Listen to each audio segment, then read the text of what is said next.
नमस्कार, आप देख रहे हैं योगी अनकट। आज योगी अनकट के इस एपिसोड में मैं आपको बताऊंगी राम मंदिर चढ़ावा चोरी मामले में सरकार के ताबड़तोड़ एक्शन के बारे में।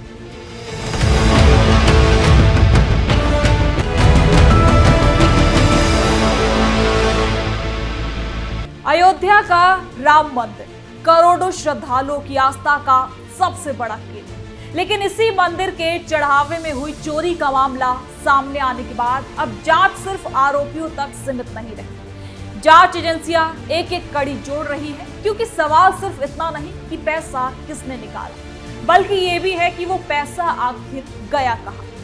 क्या इस रकम से संपत्तियां खरीदी गई? क्या परिवार या करीबी लोगों तक भी इसका फायदा पहुंचा है? इन्हीं सवालों के जवाब तलाशने के लिए अब लखनऊ से लेकर अयोध्या तक कई एजेंसियां एक्शन मोड में हैं। नगर निगम, आवास एवं विकास परिषद, पुलिस और जांच टीमों ने रिकॉर्ड खंगालने शुरू कर दिए हैं। आरोपियों के बैंक खातों, संपत्तियों, डिजिटल लेन देन और अवैध निर्माण के जांच तेज हो गए हैं। दूसरी ओर राम मंदिर ट्रस्ट ने भी पूरे सिस्टम में बड़े बदलाव शुरू कर दिए हैं, ताकि आने वाले समय में ऐसी घटना दोबारा ना हो सके। आखिर जांच किस दिशा में बढ़ रही है? आरोपियों के परिवार पर क्यों कसता जा रहा है शिकंजा? छापेमारी में अब तक क्या कुछ मिला है और राम मंदिर की व्यवस्था में क्या क्या बदलाव होने वाले हैं? आइए योगी अनकट में बिना किसी काट छाट के जरा विस्तार से जानते हैं क्या है ये पूरा मामला।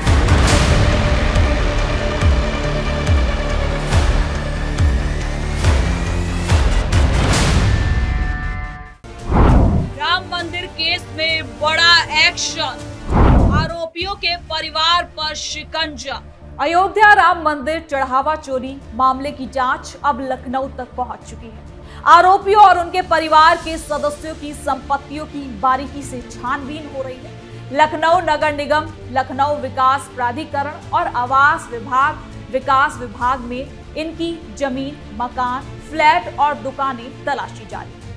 जिलाधिकारी के स्तर से संबंधित विभागों को पत्र भेजे जा रहे हैं, जिसमें पिछले 2 साल में खरीदी की गई है सभी संपत्तियों का विवरण मांगा गया है। आपको बता दें कि जांच के तहत अपर जिलाध्यक्ष प्रशासन प्रदीप वर्मा की ओर से जारी पत्र में मकान, प्लॉट, दुकानों के अलावा कृषि भूमि की भी जांच के आदेश दिए गए हैं। सभी उप जिलाधिकारियों और स्टाम्प अधिकारियों को इसकी जानकारी दी गई है। अयोध्या एसएसपी के अनुरोध पर यह कार्रवाई लखनऊ में की जा रही है। अब आरोपियों की सूची में अविनाश शुक्ला, राम सजीवन शुक्ला, करुणेश पांडे, लवकुश मिश्र, मनीष कुमार यादव, रामशंकर मिश्र, रामशंकर यादव, सुभाष श्रीवास्तव, आशीष शुक्ला उर्फ अमित शुक्ला, अनुज शुक्ला, संजू शुक्ला, अनुकल्प मिश्रा, रविंद्र मिश्रा, नीलम मिश्रा और कई परिवार के सदस्य इसमें शामिल हैं। कुल 54 सदस्यों की संपत्तियों पर नजर है। अब आपको बता दें कि जांच प्रबंधन को सख्ती से अमल में लाया जा रहा है। विशेष जांच टीम यानी कि एसआईटी की रिपोर्ट के आधार पर एफआईआर दर्ज किए गए हैं और 8 मुख्य आरोपियों को गिरफ्तार किया जा चुका है। इनमें अविनाश शुक्ला को मुख्य आरोपी माना जा रहा है। सीसीटीवी फुटेज में लगभग 70 घटनाओं में चोरी या गबन के संकेत मिले हैं। गिनती कक्ष में कर्मचारियों द्वारा नोटों के बंडल, जूतों, कपड़ों और व्यक्तिगत सामान में छिपाने की तस्वीर भी सामने आई है।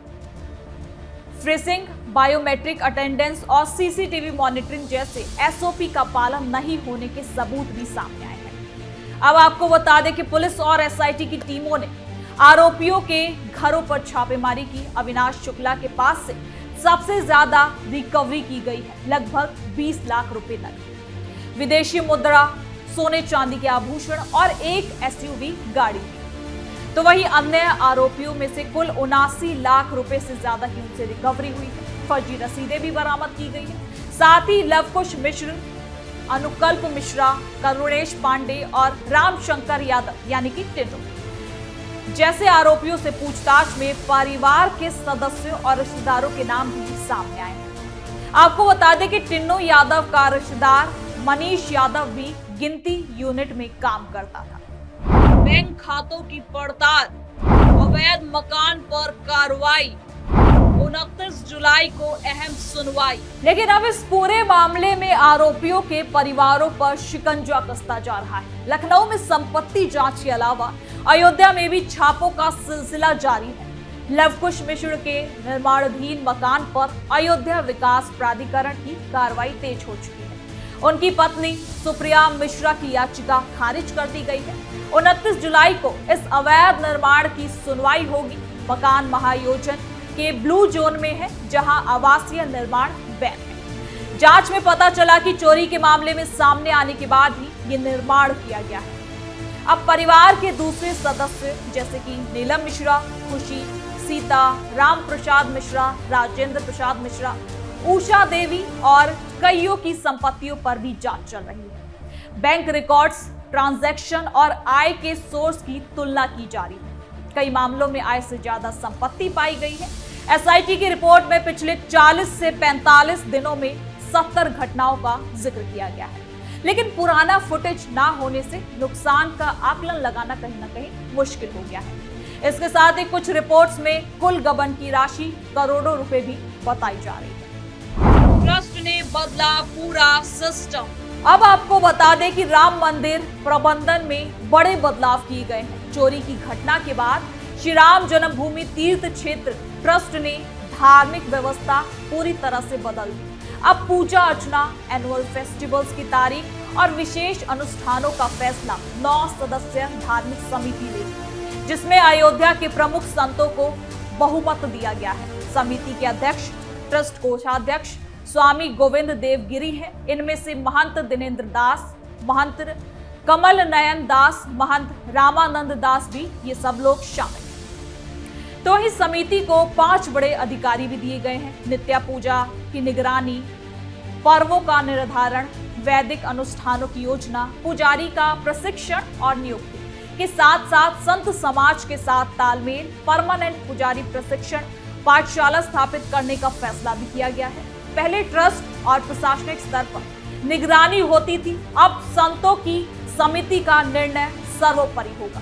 ये रामानंदी वैदिक परंपरा को मजबूत करने की दिशा में एक बड़ा कदम भी माना जा रहा है। लेकिन इसके साथ ही जांच प्रबंधन में पारदर्शिता और सख्ती पर भी जोर है। एसआईटी ने 5 साल के ऑडिट की सिफारिश की है। ट्रस्ट में सीईओ नियुक्त करने और व्यवस्था में सुधार के सुझाव दिए गए हैं। चंपत राय और कई अधिकारियों की भूमिका पर भी अब ये कहीं ना कहीं जांच के दायरे में है।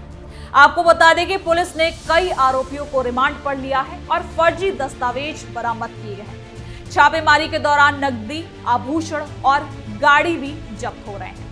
लेकिन लखनऊ में नगर निगम और आवास विभाग की जांच से पता चल रहा है कि आरोपियों ने हाल के सालों में कई संपत्तियां खरीदी। उप जिलाधिकारियों को कृषि भूमि की जांच का जिम्मा सौंपा गया है। ये प्रक्रिया पूरे जिले में चल रही है।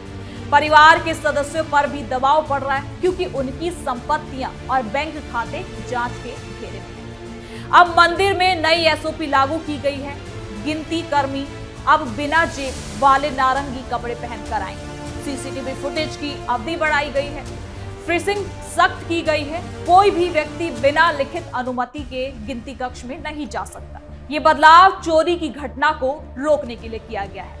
अब इस पूरे मामले में राजनीतिक प्रतिक्रियाएं भी सामने आ रही हैं। विपक्ष ने बड़े स्तर के गबन का आरोप लगाया है, जबकि सरकार ने तुरंत एसआईटी गठित करके कार्रवाई करने का आदेश दिया है। सीएम योगी आदित्यनाथ ने कहा कि दोषियों को बख्शा नहीं जाएगा। जांच अभी जारी है और आगे और ज्यादा गिरफ्तारियां भी हो सकती है। लखनऊ में संपत्ति जांच के साथ साथ अयोध्या में एडीए की कार्रवाई और पुलिस रिमांड से ये साफ हो चुका है कि जांच प्रबंधक बहुयामी है।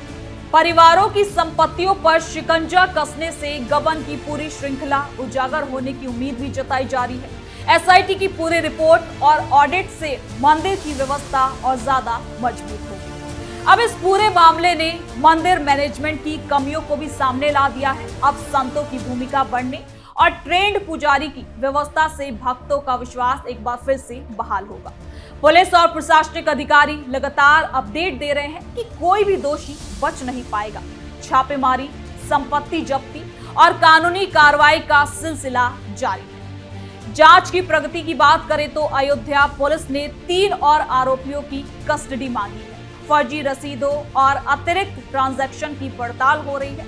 लखनऊ के विभागों से मिले डेटा से क्रॉस वेरिफिकेशन किए जा रहे हैं। परिवार के सदस्यों से पूछताछ भी और ज्यादा बढ़ा दी गई है। यानी कि राम मंदिर देश की आस्था का केंद्र है। चढ़ावे की चोरी जैसे मामले न केवल आर्थिक नुकसान पहुंचाते हैं बल्कि भावनाओं को भी ठेस पहुंचाते हैं। सख्त जांच और व्यवस्था सुधार से ऐसे अपराधों पर कहीं न कहीं रोक लग सकता है। लखनऊ में चल रही संपत्ति जांच इस बात का भी प्रमाण देती है कि आरोपी कहीं भी छिपे हो, परिवार पर शिकंजा कसने से अब उन्हें कोई नहीं बचा सकता। तो फिलहाल के लिए योगी अनकट में इतना ही। देखते रहिए कैपिटल टीवी उत्तर प्रदेश। कल फिर मिलेंगे नई खबर के साथ। धन्यवाद।